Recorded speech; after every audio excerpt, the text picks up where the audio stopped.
আল্লাহ রাব্বুল আলামিন বলেন জ্ঞানী হলো তারা যারা দাঁড়ায় আল্লাহকে স্মরণ করে, আল্লাহ পাকের জিকির করে, যারা বসা অবস্থায় আল্লাহকে স্মরণ করে, আল্লাহ পাকের জিকির করে, যারা শায়িত অবস্থায় আল্লাহকে স্মরণ করে, আল্লাহ পাকের জিকির করে। এমন কি ওই বান্দাটা আল্লাহর বানানো আসমানের দিকে তাকায়, আসমানের হাজারো নিয়ামত দেখে, জমিনের দিকে তাকায়, জমিনের হাজারো নিয়ামত দেখে। এত কিছু দেখার পরে ওই বান্দা ডাক দিয়া বলে, ও আল্লাহ, এইগুলো আপনি অনর্থক বানান নাই, ও কারণে বানান নাই। ও আল্লাহ, আপনার চাইতে পুত পবিত্র আর কেউ। আজকে আমরা যাদেরকে পুত পবিত্রতার বর্ণনা দেই, তার প্রশংসা করি, অমুক ভাইয়ের চরিত্র ফুলের মতন পবিত্র, এমন নেতায় নামাজ পড়ে না, এখন তো আছে না নাই? আরেকটু যদি বলেন আছে না নাই? আজকে তুমি যাকে ফুলের মালা দিলাম, আজকে তুমি যার প্রশংসা করলাম যে অমুক ভাইয়ের চরিত্রটা অনেক ভালো,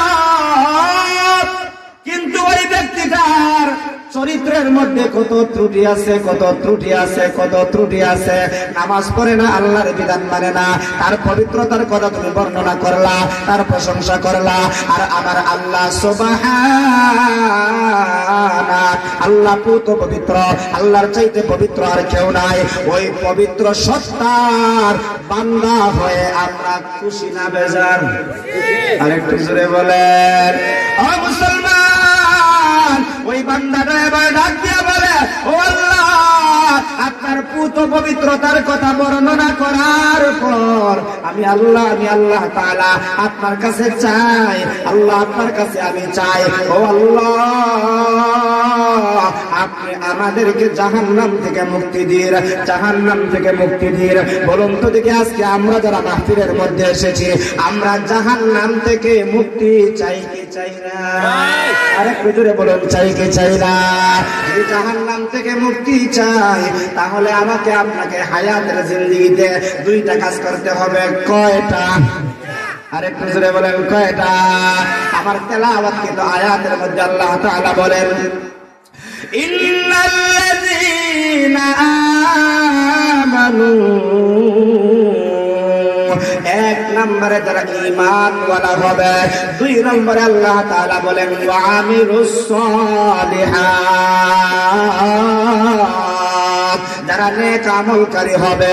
ও মুসলমান, ঈমানওয়ালা যারা হবে, নেক আমলকারী যারা হবে, আল্লাহ তাআলা বলেন কানাত লাহুম জান্নাতুল ফিরদাউসি নুজুলা।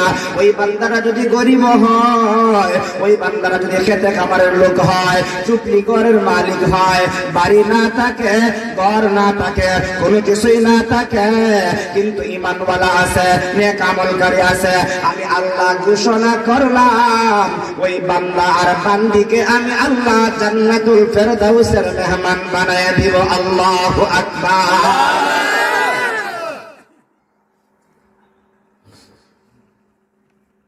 আল্লাহ তাআলা আমাদেরকে নেক আমলকারী ঈমানওয়ালা হিসাবে যেন কবুল করেন, সবাই বলি আমিন।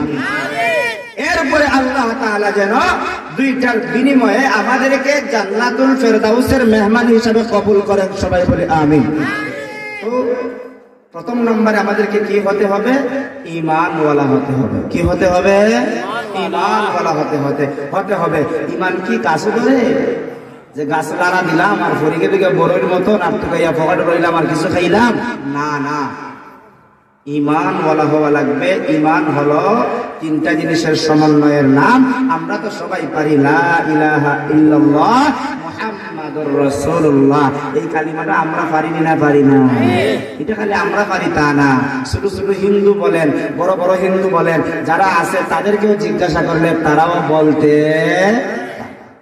আমার একজন ড্রাইভার সাহেব আছে, হঠাৎ করে হুমায়ুন চত্বর থেকে একজন ড্রাইভার সাহেব লইছি। ড্রাইভার সাহেব তো চিনছি না, দাড়িও নাই। এমনি তো মুসলমান হইলো দাড়ি থাকে না, হিন্দু হইলো দাড়ি থাকে না, এমন অবস্থা আছে না নাই?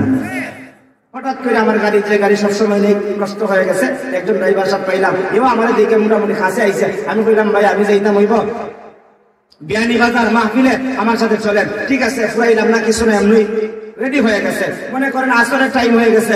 আসরের টাইমে আমি কইলাম ভাই আসেন নামাজে যাওয়ার জন্য। এ দেখলাম আমতা আমতা করে হইতেছে না, সে হিন্দু বলে না। কিন্তু আমি তো দৌড়িয়ে তাড়াতাড়ি নামাজে চলে গেলাম। নামাজে চলে যাওয়ার পরে নামাজ শেষ করে গাড়িতে আসলাম। গাড়িতে আইসা এমনি আমার একটা অভ্যাস আছে চকলেট খাওয়া। আমি পান টান কিচ্ছু খাই না, চকলেট মুখে দিছি আর এরকম ভাবে মুখে দিয়ে জিগাই, ভাই নামাজ দিয়ে পড়লেন না আপনার কিনা প্যান্টের মধ্যে কোনো সমস্যা নেই? না, আমার প্যান্টে কোনো সমস্যা না, আমি তো আপনার ধর্মের লোক না। পালা পালা একজন যখন আমার ধর্মের লোক না, আমি কি তারে আর দ্বিতীয়বার নামাজের কথা বলতে পারি? আমি তাকে বললাম না। কিন্তু কতক্ষণ করে যাইতে যাইতে আমি জিজ্ঞাসা করলাম, ভাই আজকের সমাজের মধ্যে দেখছি আমরা মুসলমানের মধ্যে কালিমা পারে, হিন্দু যারা আছে তারাও কালিমা পারে, আপনি পারেননি?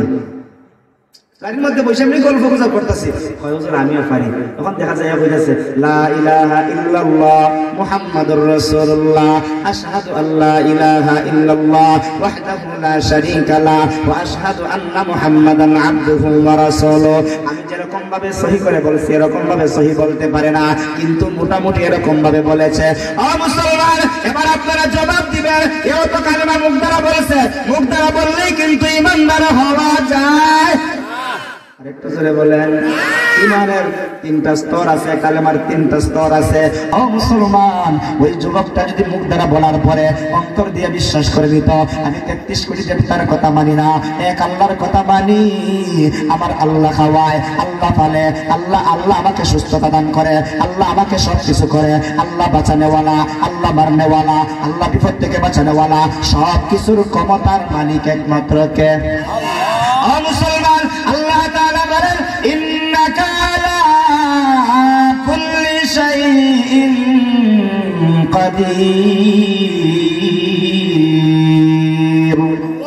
আল্লাহ তাআলা বলেন আমি আল্লাহ তাআলা সব বিষয়ের উপর ক্ষমতাবান। এই কথাটা যদি কেউ অন্তর দিয়ে বিশ্বাস করে নেয়, ও মুসলমান, 3 নম্বরে কাজে কর্মে যদি আমালু বিল্লাহর কাজে কর্মে যদি বাস্তবায়িত করাইতে পারে, মুখ দ্বারা কালেমা বলল, অন্তর দিয়ে বিশ্বাস করলো, কাজে কর্মে বাস্তবায়িত করাইল, ওই বান্দাটা আল্লাহর কাছে মুমিন হয়ে গেল। ও মুসলমান, মুমিন হওয়ার জন্য কারো স্বীকৃতি দরকার নাই, একমাত্র আল্লাহর স্বীকৃতি হলে হবে। জোরে বলেন ঠিক কিনা? সাহাবীরা প্রশ্ন করলেন, ইয়া রাসূলুল্লাহ মানিল মুমিন ইয়া রাসূলুল্লাহ, মুমিন কে, তার পরিচয় কি? আমার নবীজি বলেন ইদা সাররাতকা হাসানাতুকা ওয়া সাআতকা সাইয়্যাতুকা ওয়া আনতা মুমিন।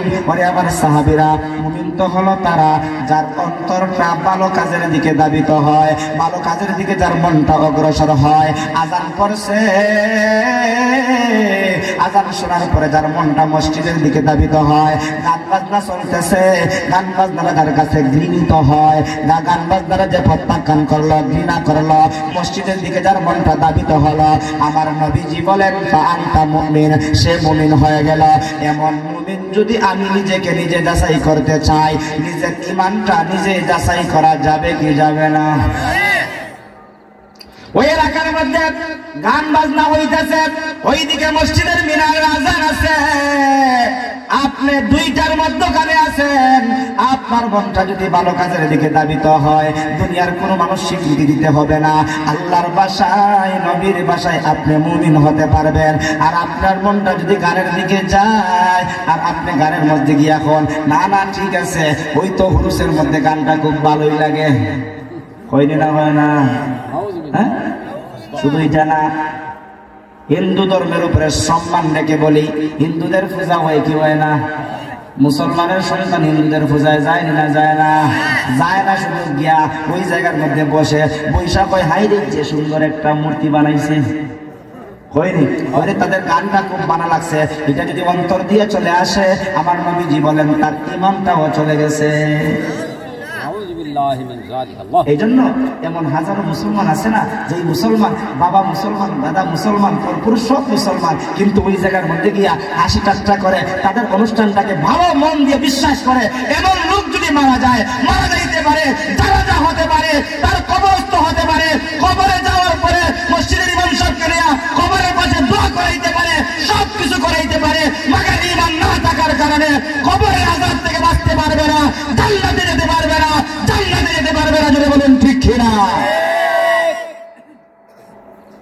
মসজিদের ইমাম সাহেব দেখতাম বাইতুল মুকাররমের ইমাম সাহেব আনবেন না, না বাইতুল মুকাররমের ইমাম রে আনলেও খামইতো না, বলে আমার টেকা আছে আমি ওই কানায় কাবার ইমাম সাহেবরে আনবো না, না কানায় কাবার ইমাম সাহেবরে আনলেও কাজ হবে না। অতএব ইমাম যদি থাকে কানায় কাবার ইমামের প্রয়োজন নাই। আপনার মসজিদের ইমাম যদি জানাজা পড়ে না আপনাকে কবরস্থ করে, আর আপনার ইমাম যদি সহি থাকে আপনার কবরটাকে জান্নাতের বাগান বানিয়ে দিবেন। কে জুড়ে বলে? আল্লাহ বানাই দিবেন। এই জন্য ঈমান আর নেক আমল নিয়া কবরের মধ্যে আমরা যাইতে চাই কি চাই না? ঈমান আর নেক আমল নিয়া কবরে যাইতে চাই কি চাই না? চাই। কারা কারা হাত তুলে আল্লাহরে দেখায়? আল্লাহ আমাদের সব ভাইকে কবুল করো, ঈমান আর নেক আমলকারী হিসেবে কবুল করো, আমিন। এই মসজিদটা আপনাদের, ঠিক আছে না?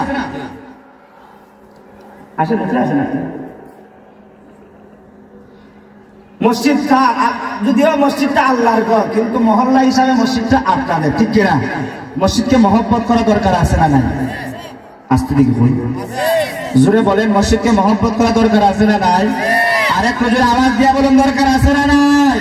আপনারা যারা আছেন আপনাদের কাছ থেকে একটা আবদার আমি করতে চাই। সৎসঙ্গে স্বর্গবাস, অসৎসঙ্গে সর্বনাশ। একটা কথা বলে কি বলে না গ্রামের ভাষায়? এটা হাদিসেরও কথা না, অমুকেরও কথা না, তমুকেরও কথা না। যেমন মনে করেন যে একটা মানুষের সম্পর্ক যদি বালা জিনিসের সাথে থাকে, তাহলে বালা জিনিসের সংস্রব থাকার কারণে তার এই গ্রামটা বালা জিনিসটা আমার কাছে আইবনি না, আইতে না। আর যদি এখন সুরের সাথে টাকাইতে সাথে আমার সম্পর্ক থাকে, কি বলবো, আরে তোর বড় টেকা নাই, আর চুরি হয়ে দিকে আয় গাঁদা চুরি করি দে, গাছ কাটি দে, কিছু টেকাও বলে। বালাটায় বালা বুদ্ধি দেয়, খারাপটায় খারাপ বুদ্ধি দেয়। আমার সম্পর্ক যদি মাদ্রাসার সঙ্গে থাকে, আমার সম্পর্ক যদি মসজিদের সঙ্গে থাকে, আমি থাকবো না, মসজিদ থাকবে, আমি থাকবো না, মাদ্রাসা থাকবে কিয়ামত পর্যন্ত। ওই মসজিদ আমার সহযোগী, ওই মসজিদ আমার জন্য সুপারিশ করো, ওই মসজিদ আমার জন্য সুপারিশকারী হোক। আমরা চাই কি চাই না? আরেকটু জোরে বলুন, চাই কি চাই না? যদি চাই তাহলে আমি শুরুতেই মসজিদকে মহব্বত করে, মসজিদকে মহব্বত করে